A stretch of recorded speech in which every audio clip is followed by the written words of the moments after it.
I feel it in my heart, I feel it in my soul, as I travel far and my life unfolds.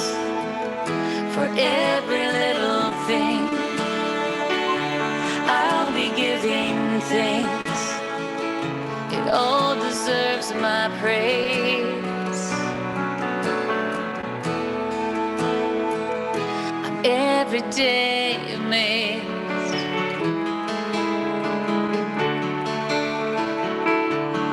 Every day amazed.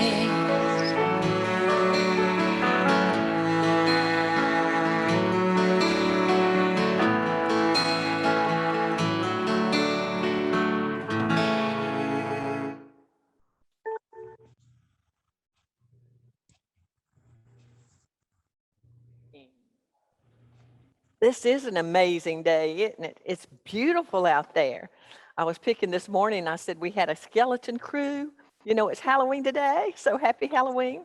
But we only have one person on Zoom, one person on audio. Oh, we have a piano player, and that's about it. But we have you. So thank every single one of you that came today. I know some of our people are in the mountains because of the leaves and at the beach because it's a gorgeous day. But you can always go to YouTube if you like and catch up with us. Do we have anybody here for the first time? Greetings. Welcome to Unity. So glad to have you. And welcome everyone that's here and everyone that's on the Zoom. I hope you'll enjoy today. This is a time of celebration, looking at also All Saints Day is tomorrow. Are y'all familiar with All Saints Day? Yeah. All Saints Day. It's the honoring of all those that who've passed on and all of the saints that are right here now. You know, the Bible calls you saints. Those that are in that Christed energy are the saints here on earth. But to tell the truth, we're all in the Christ energy. We all have the divine within us. I believe that with all of my heart, but we just have to discover that. And being here today, hopefully, more and more people will begin to awaken, going through the things that we're going through in this time, that we can begin to turn within, because so many don't have a place to turn without. You know, church doors, synagogues, different places have closed. And so the real temple of God is where? You are the temple of the living God, is what the Bible says. So God dwells in you. So just begin to recognize where the presence of God truly is. It's all around us. So as we begin to turn within, we have a daily word. If you would like to go to our bookstore, Pat opens it on Sunday mornings about an hour before we start service, and she stays after we have the service. And this is the daily word that's published in Missouri, and it's something for every day of the week and the month. 2 months in this. And so I would like to share with you today the daily word. And as I do, if you'd like to, just take a few deep breaths and just go into that quiet space within your heart. And so often, these words feel like words that are coming from your own heart. That's the blessing of having a daily meditation or a daily reading at home, because you can open something without looking at the date. So may this word for today speak to your heart. The word for today is protection.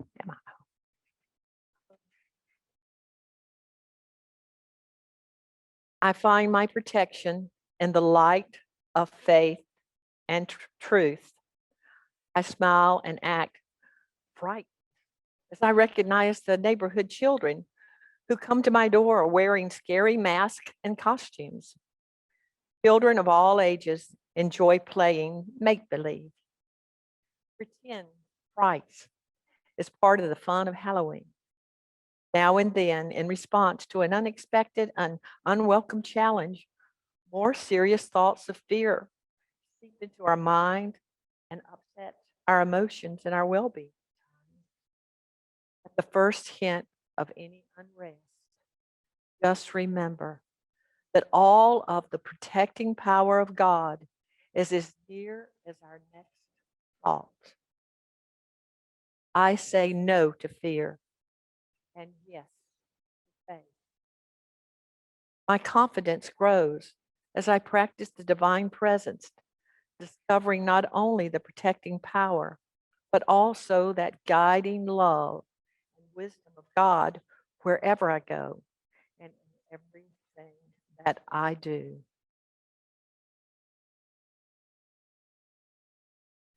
I do not cease to give thanks for you. I remember you and my prayers. Ephesians 1:16. Our loving Creator, we come before you right now giving thanks for everyone that's here, everyone that's listening, but not only for them, dear God, but for all of humanity. We give thanks. We send blessings to everyone, wherever they are, whatever they're doing. May they feel your presence and your power. If they're not familiar with that feeling, may they find themselves being quiet just for a moment, feeling the peace like they've never known. May that peace begin to resonate from within them and surround them. May they find hope. May they find faith. May they find strength for this day. May all of us look to the beauty of the moment. Because every day we can be amazed. Every moment is an amazing moment when our eyes are open that we can see the beauty of all creation and the goodness within the hearts and minds of humanity.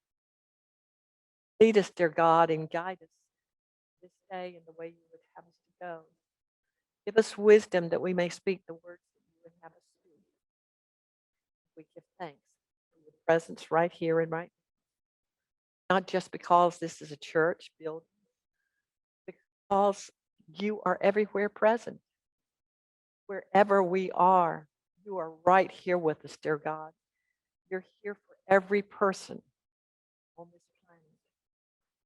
May they feel your presence as we begin to open and expand in your love and light. We give thanks. Amen.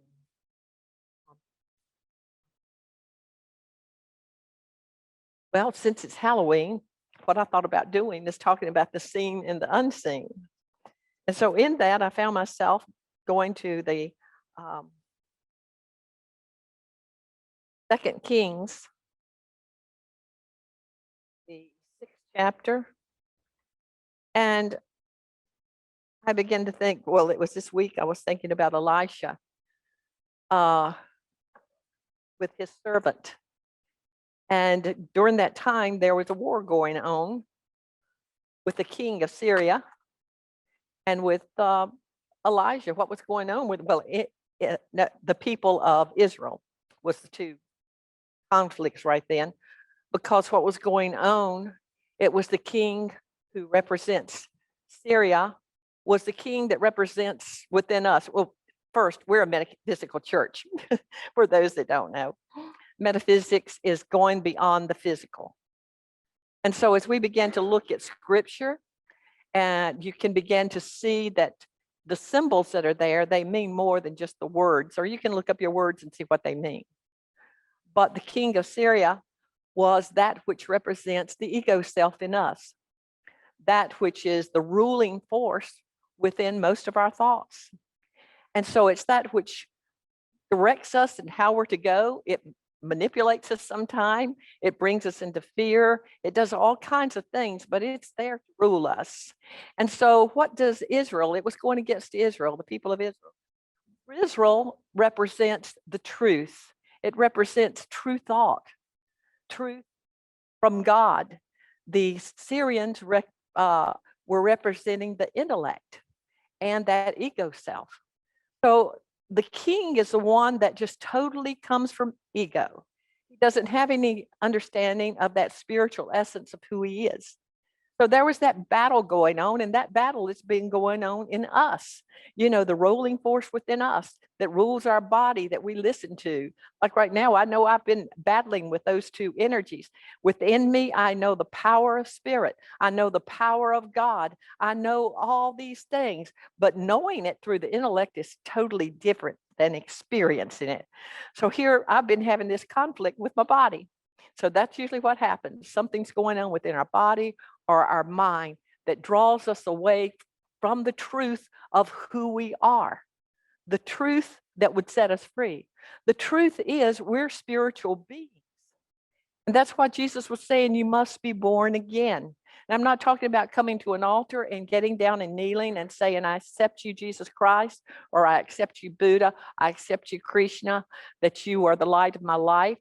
But he's talking about there has to be an experience that you have that you begin to seek and move beyond just the intellect and come into that place of peace within your heart and within your soul. So as this is going on, the king began to say, how is the king of Israel always knowing what I'm about to do? How does he know what's going on? Who in my camp is letting him know that every time my men go to attack, that he's not there? He moves. He gets out of the way. How is this happening? Who among my people are going forth and telling him what we're up to? And whether the soldier said, well, it's not any of us, but there's a prophet that always knows what's going on. He seems to even know what you're thinking, even at night upon your bed. He said, he's the one that's letting the king know that you're coming. So he said, let's go I want to find this prophet. I want to get to know him. I want to capture him, or I want to do away with him. But this is not going to keep going on because I'm a king of kings. I rule this land, and he's not going to come up against me and start telling everything I'm doing. And so they go out in search of him. So Elisha is out in the mountains or the desert, somewhere out there. I know there were mountains around. And he and his servant had been there for a while. And his servant started to go out and fix breakfast that morning. I'm thinking of a cup of coffee myself. But as he went outside to start the fire and fix something to eat, he looked up. When he did, there he saw all these soldiers on the mountain, all these soldiers round about, and fear grasped him. He was terrified. That was just he and the prophet Elisha was there. And what were they going to do? He ran back in. He told him, he said, Master, he said, they're here. They're here. They've come to capture us. They've come to kill us. What are we going to do? It's a great army out there. So Elijah steps out and he looks around. And he said, Lord, open his eyes that he can see.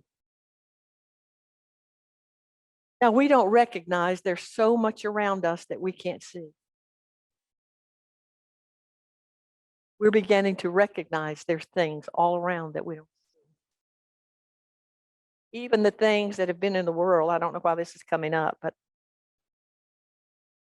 things in the outer world. We haven't known the darkness that's been out there. The things that can harm you mentally, emotionally, and spiritually. And we're beginning to have to open our eyes. Not only are we opening our eyes to the outer things, we're opening our eyes now to the inner things. And I believe that's what that battle is all about. It's the inner and outer battle of our own self. That we are beginning to fight internally and externally about what is going on. And the more that's going on in the outer and the more light that's shining on the outer, the more light is beginning to come up in us, and we have to look at the inner things too. Are we projecting hate? Are we projecting judgment? Are we projecting chaos? Are we projecting pain and agony out on others? That's the battle. And the battle that is the truth of who we are is that we are spirit. And we need to I'm erasing some of my words, folks. I'm watching that as I look inside myself. I don't want to tell you you have to do anything. I think that those days are passing by. The more we come to our heart, you'll find you don't have a need to try to force somebody else to do something.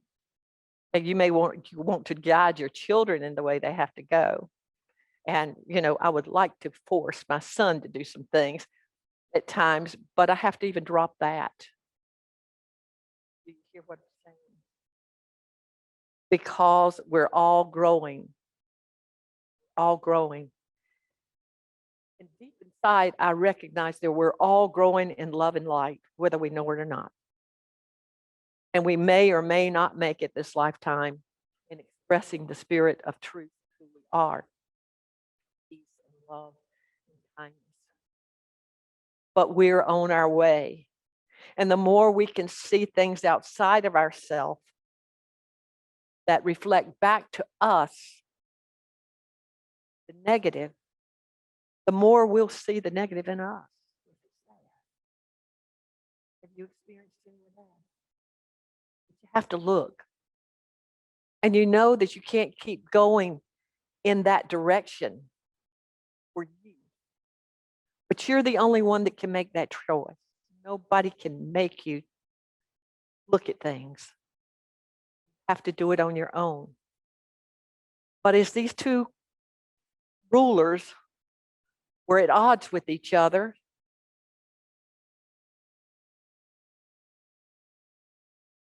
Elisha began to look around and he said, Lord, open the eyes of my servant. Now, who is the servant? The servant has to be a part of my own intellect. And mainly, I'm feeling it's my body. My body. When things come our way and we have these negative thoughts, what are we so afraid of? We're so fearful that something's going to happen to this physical form. We're going to be hurt. We're going to be in pain. We're going to have mental, emotional, or physical pain. And we go into fear and anxiety. The body is our servant.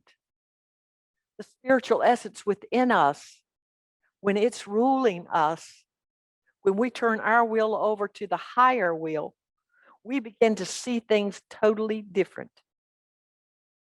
Because our will is worked through the physical form, the will of what my body wants. Food, clothes, things, material things. It wants, it desires. And it takes us to the outside world thinking that everything out there, I can get whatever I want out there. But we're coming to a place of recognizing there's a big space in us that we just can't seem to feel. You can't feel it with things. You get something and 30 days later or less, you're moving on to wanting something else. So that hole in our heart, that emptiness in our mind, it just can't be filled with the things of the world. We can enjoy it for a while, but we feel empty. What's that emptiness? Always searching, always looking.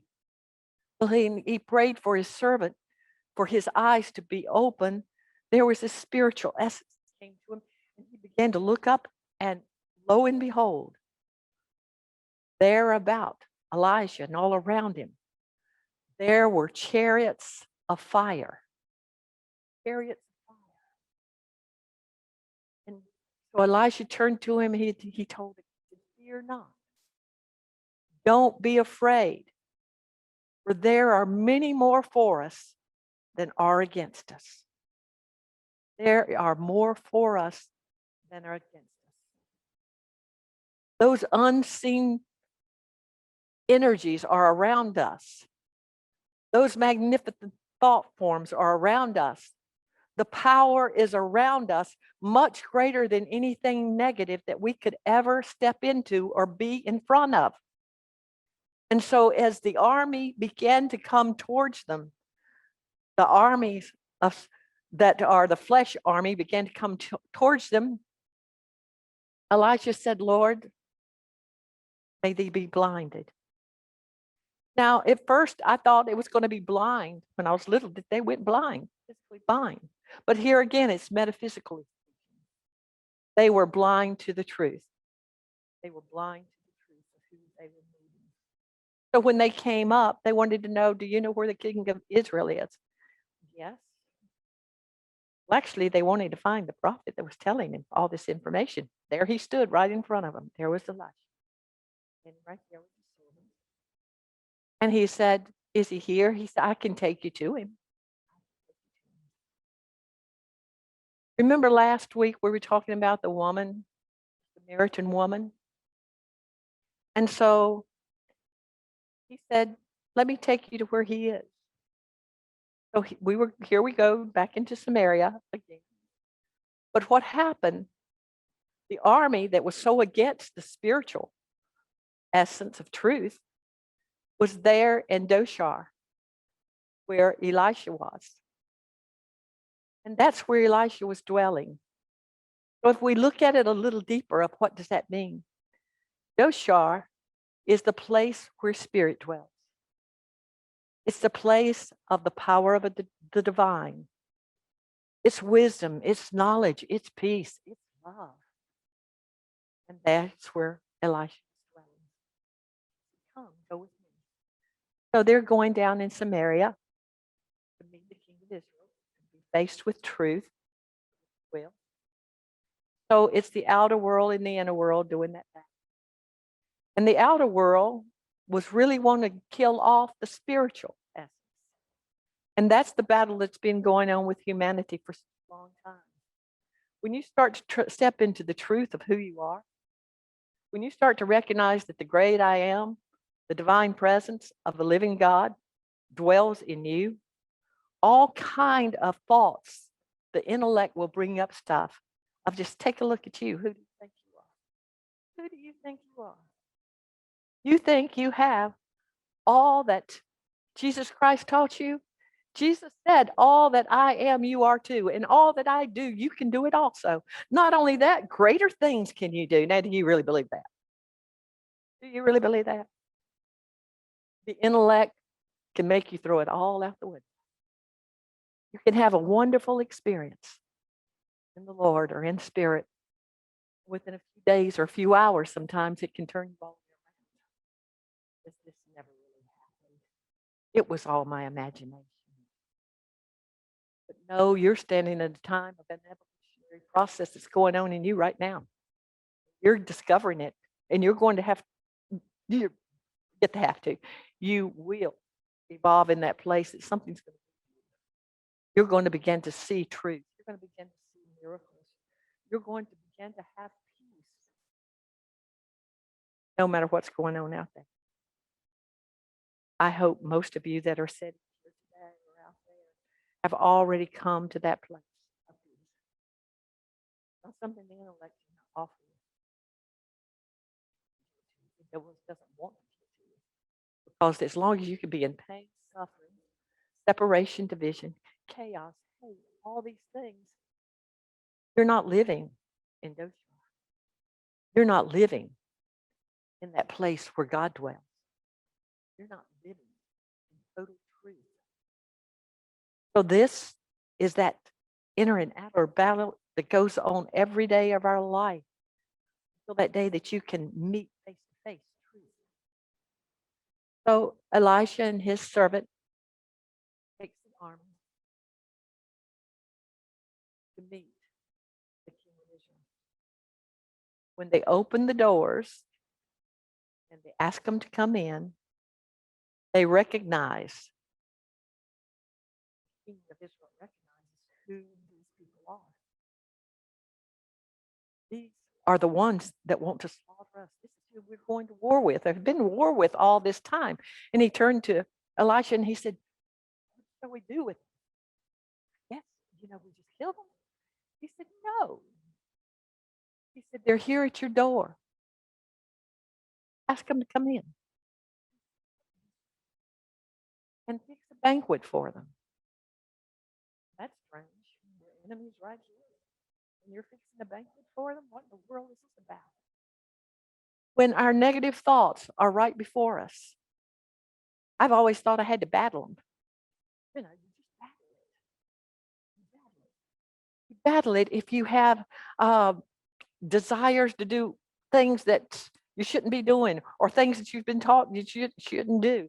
You're an alcoholic, a drug addict, a prostitute. That's just the pop up that comes to me. If you're any of that, you feel like you've got to battle, battle, battle, battle. If you're wanting to get out of that kind of consciousness, anything that drags you there, you want to battle it. But here, a prophet is saying, welcome it. But when you welcome it in, what are you going to begin to do it? Feed it truth. Feed it truth. You are a child of God. You are a son, a daughter of the Most High. You are love. You are peace. You are joy. That's the essence of your true beingness. You came forth from divinity, and divinity dwells in you. You are a child of light. You are not a child of the darkness. You are a child of peace, not hate and war. And so there was this beautiful meal prepared for them. And that's what that represents. Pouring the wine of joy and gladness, offering peace and understanding, of love, wisdom, power, faith, strength, zeal, imagination, order, and will, illumination, understanding, and life. Awaken that sleeping giant. Begin to eat from the table of God. The truth of who you are. And as they begin to eat, there was peace there. There was understanding there. What it's showing me is as we begin to stop fighting everything in the world and start loving it. Love as acceptance, kindness, respect, honor. And I'm talking about other people and yourself. We forget to be kind to us. You make a mistake. I know I've been really good at this. Make a mistake, start beating yourself, Get that whip and start whipping yourself. How bad you are. Da da da da da da da. None of you've ever done that, though, have you? So guilty, so ashamed. Begin to love yourself. Forgive yourself. Be kind to yourself. Stop looking in the mirror and putting yourself down, or looking at others and judging them for their actions or their words or their deeds. Try accepting them as a child of God, and know that at this point in time, and it may even be us at this point in time, we've not matured enough spiritually to be living in love and kindness and peace. But this is the day the Lord has made, and He made it for every single one of us. And He said, I give you something that nothing else has. I give you free will. I give you free will. I'm arguing with myself right now because information is coming in. It's like, no, don't go there, but I'm going to go there. We're going through cycles of time, and I wished I knew what the cycles are right now. But there's like 26,000 years that we go around the sun for each age. My mama would not have me ever say anything in well, she wouldn't have me be here at the unit either. But anyway, there's cycles of time like of the astrology, and we've just moved out of the Piscean age, and I think it's about 26,000 years. Now we're in Aquarius age, and we've moved out of the Piscean age is all about self. The Aquarian age is all about us that we're moving in. And so with this, what's happening, we always go in cycles, and our cycles are so huge, I can't even imagine how they are. But that's for creation of the whole universe and beyond and beyond. I can't grasp how that is, or I certainly can't. But ages ago, when we were going through the darker times, we came into the Aquarian age, go way, way, way back. At that time, we had a lot of of knowing. We had magnificent abilities to build, to create, to go beyond anything we could imagine. We're right on the cusp of doing some of the same things we did ages gone by.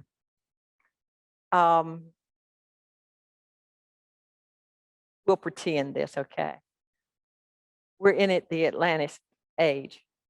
Y'all have probably heard some of that in cartoons and all this. You know, how you could do all kinds of things with the body and all, make all kinds of fractions and blah, blah, blah, blah, blah. Well, as we make these circles and we come up in evolution, we always have a time to choose what we're going to do with the energies we are discovering. We have the energies, everything's within us, folks. Everything you would ever want to know is in us. We have the internet in us, but we just don't remember it. That's why for several years we've been saying, I hear myself saying, just remember, just remember, just remember, as we remember these things. But what we tend to do when we get fantastic ideas, we as humans have used it to control. We've used it for profit. We've used it for fear. Notice all the things that come in usually go first to the militaries. We're going to make war. We keep things of that nature going. What if we are now at an age that we can make a different choice? And the reason we're in a place right now that everything we're seeing, we're terrified, we still have ancient memories. Maybe too far out, but this is why I was arguing with myself saying I'm not going to say it. But you're going to find this out one of these days anyway. But we have ancient memories in us, and we fear what has happened in past times of floods and everything, all kinds of things that happened to us, and it brings fear on us. When we start seeing feeling some of the same energies that were there when we were so wise and what we were doing with, it's like the same thing's going to happen again. Guess what? It doesn't have to happen again. We can begin to alter, not my will, but thine will be done. So this is a choice now. Are we going to choose the higher will of the spirit that is within us, the truth of who we are? Or are we going to still keep walking in those same old patterns? Because we're creatures of habit. We're creatures of habit. So what we're doing right now, we have to face that negative thought forms that are in us. And that's what we overcome. That's the war of Armageddon, where we are in a sea of life. Power.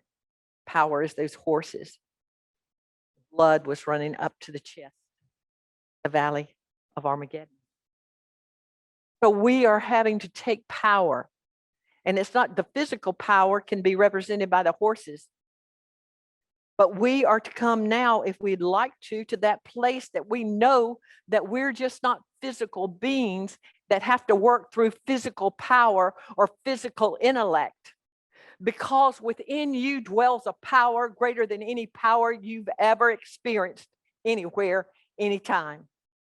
And that power is the power of the living God. It's the power of Source itself.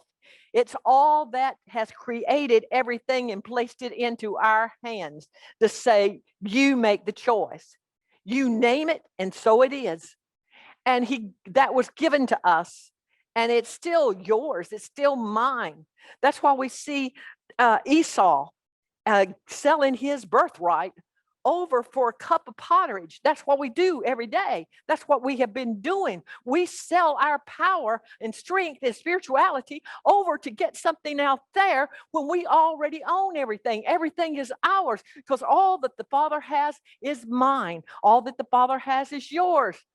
These, if you believe what Jesus taught, this is what he came. He came from a higher dimension. He came to us to give us the truth.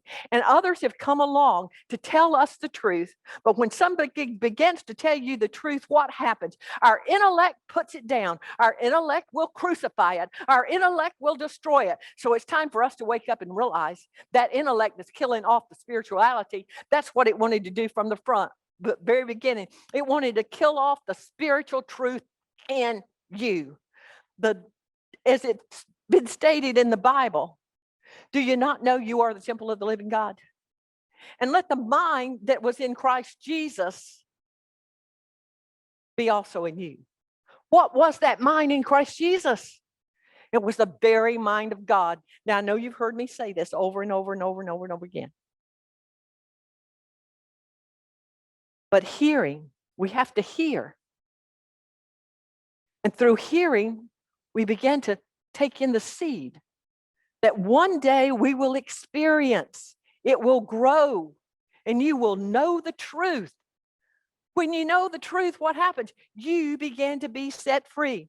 Now, I know some people's, their minds are spinning. And what would I do with all this that's in me? When it truly opens up to you, you've earned the right to accept that. You've earned it through many lifetimes. And I believe many, many are upon this planet that are at that place. You become masters. Masters. The masters are still working with humanity. That's the unseen world that's out there.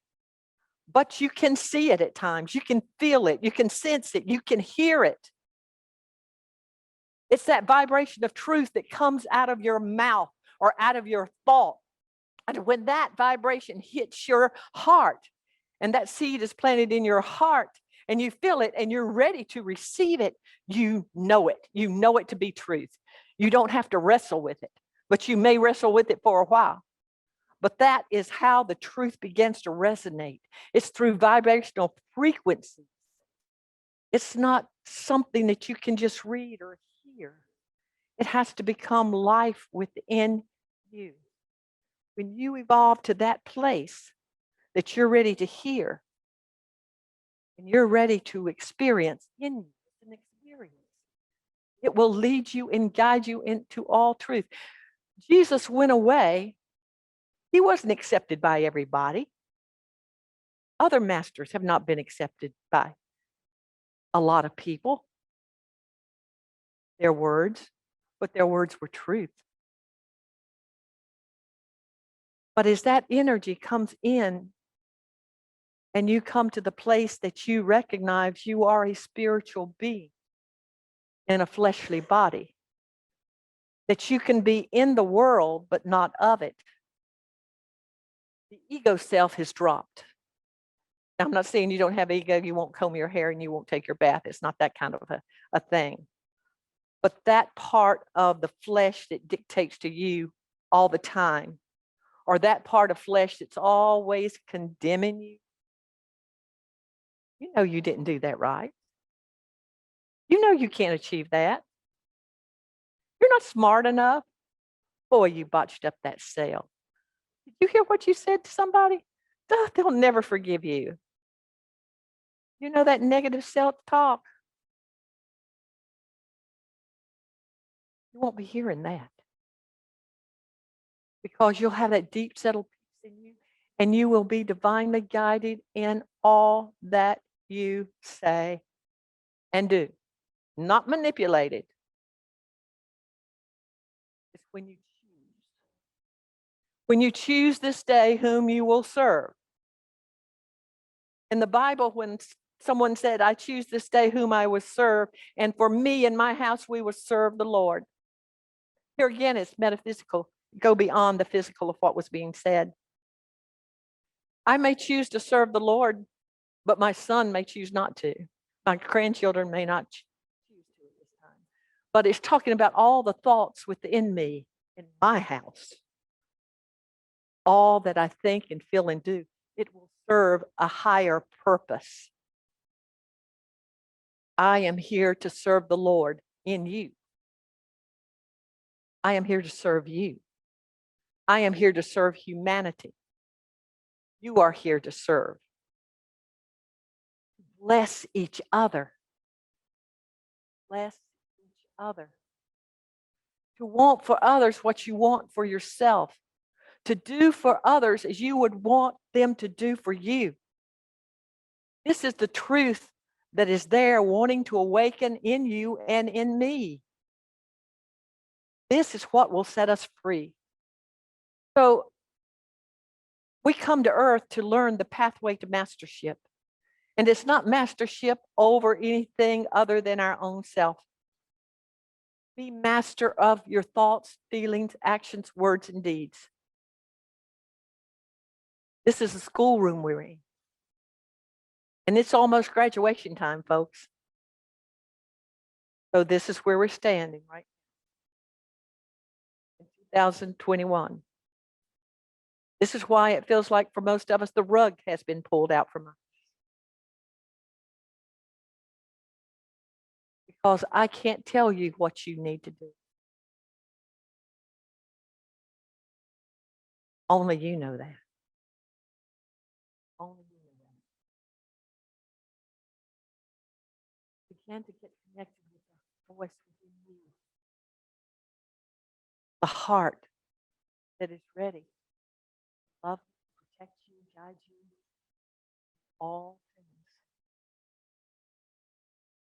Begin to eat from the table of God. It's bread. Yea, though I walk through the valley of shadow, the shadow, the shadow of death, I will fear no evil. Death is but a shadow. You are eternal beings. Jesus came to teach us and show us the way. I am the way. I am the way to the abundant life. I am. The I am in you. That's the name of God. It can take you to that place of peace, love, joy, contentment, and safety. Safety. Remember the army that was around Elijah? Chariots of fire. You have the army of light and love, that unseen army around you all the time. Those chariots of fire are that fire of the Holy Spirit that begins to take you to a higher plane, to a higher place in consciousness. And that fire is a fire that burns, but doesn't consume who you are, but it only consumes the debris that is trash. That's what it really is, hell or hate. It's a fire outside of the town where it burns forever, kept on burning because people were putting the trash in it. So all our negative thoughts are all those things that we no longer need in us. I no longer need, you no longer need hate, greed, resentment, self-centeredness, judgment. Don't have a need for gossip any longer. You'll find that these things are being consumed and burned away by the Spirit fire of God. But it doesn't burn you. It brings you warmth and joy and peace and protection. So this is the day the Lord has made. Let us rejoice. Because you didn't come here by mistake. You were led by the Master's hand. You were not, parents didn't make a mistake when you were born. God didn't make a mistake. He brought you here for this day. There's something for you to do. There's something for every one of you to do on this planet.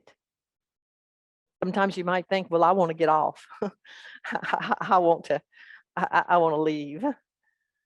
Stop the wheel, stop the merry-go-round, let me off. But no, you came for this time. You came. This is time of graduation. So many will find that in this lifetime, you'll be masters, not over somebody else, as we're saying, but over your own thinking, over your own shortcomings. And as you graduate and go higher and higher, the joy of the Lord will be your strength. Namaste. I see the divine in every single one of you. I see the light of God in all of you. See it in yourself. See it in yourself. Chris, will you close with us a song? Our singers are outside enjoying the beautiful day today.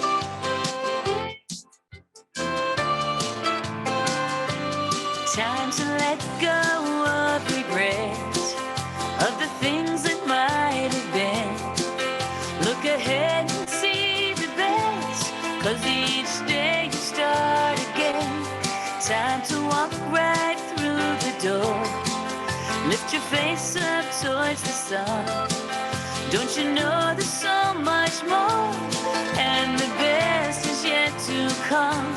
Can't you see? Life's as good as you believe.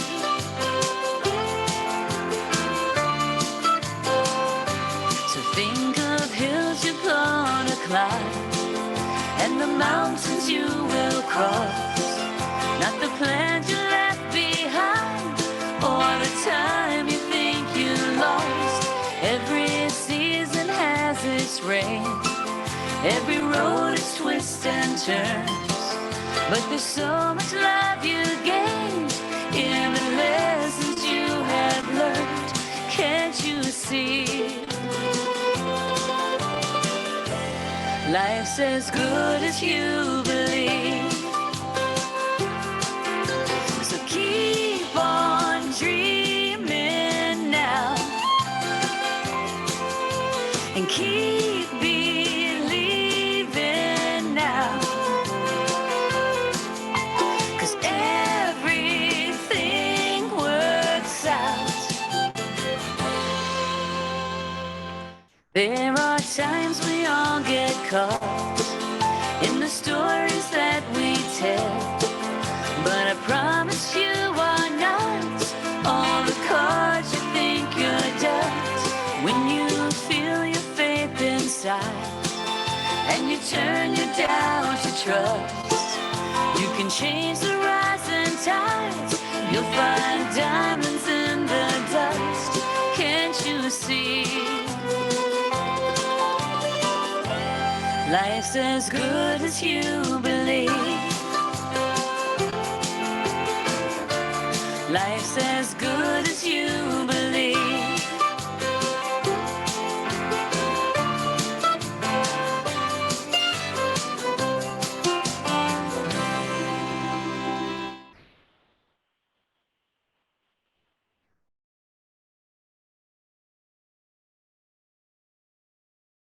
The ushers, please come forth.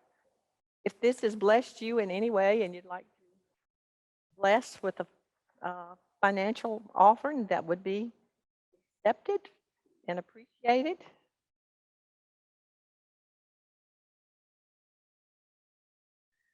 Divine love through me blesses and multiplies all that I have, all that I give, and all that I receive. And I am grateful.